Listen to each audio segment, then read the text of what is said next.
दुनिया, ये हमारी दुनिया जहाँ पर पेड़ पौधे जीव जंतुओं के साथ 8.1 बिलियन इंसान भी एग्जिस्ट करते हैं और हम 8.1 बिलियन इंसान के बीच एक और चीज़ एग्जिस्ट करती है जो कि है रिलीजन, धर्म, मजहब या फिर आप जिस भी लैंग्वेज में जानते हो। ये तो हम सब जानते हैं कि दुनिया में ऐसा कोई भी इंसान नहीं है जो किसी ना किसी मजहब का ना हो, किसी ना किसी रिलीजन का ना हो। और हमारी दुनिया में भी कई धर्म हैं, कई रिलीजन हैं, जैसे हिंदू, सिख, ईसाई, बौद्ध, यहूदी एंड इस्लाम।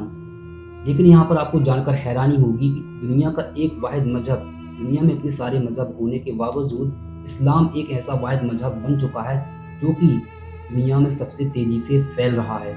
तो आखिर क्या वजह है दुनिया में इस्लाम के इतनी तेजी से फैलने की? आखिर इस्लाम की शुरुआत कब से हुई और इस्लाम से पहले अरब ममालिक और दुनिया के हालात आखिर कैसे थे? तो चलिए करते हैं शुरू से शुरुआत और जानते हैं व्हाट इज इस्लाम। आखिर क्या है तारीख इस्लाम?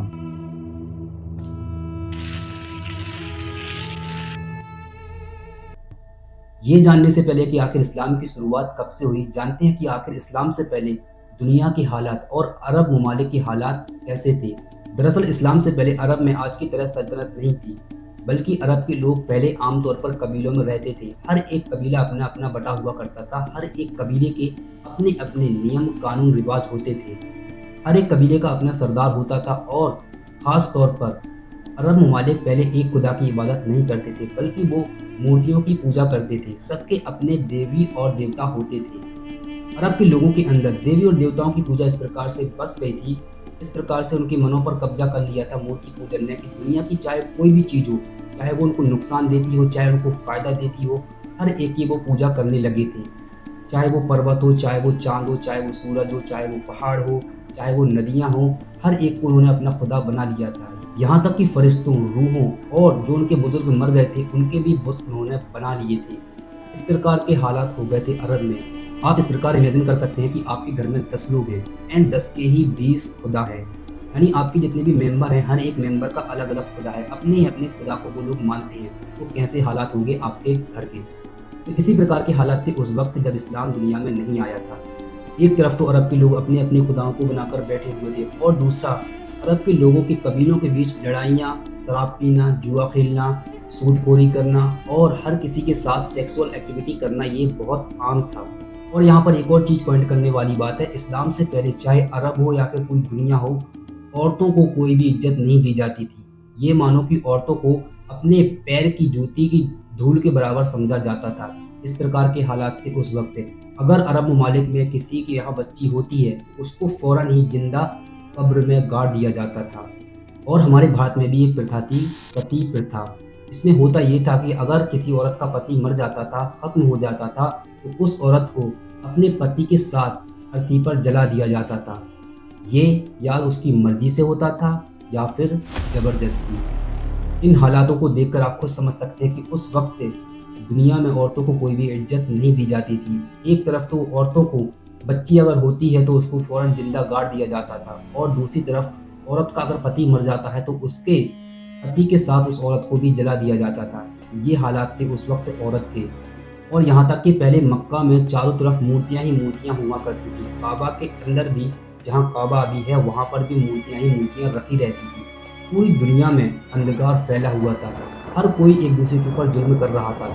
हर एक इंसान एक दूसरे का खुदा बना हुआ बैठा था। इस प्रकार के हालात थे। अब ज़रूरत थी दुनिया को एक ऐसे निज़ाम की, एक ऐसी व्यवस्था की कि दुनिया को एक इंसाफ दिला सके, इस जुल्म को ख़त्म करके इंसाफ कायम कर सके। और अब ज़रूरत थी दुनिया को एक ऐसे रहनुमा की जो कि दुनिया में इंसाफ की रोशनी कायम कर सके, जो कि अपने इंसाफ से जुल्म को ख़त्म कर सके और अपने इंसाफ से समाज में औरतों को इज्जत दिला सके। तो फिर होना क्या था?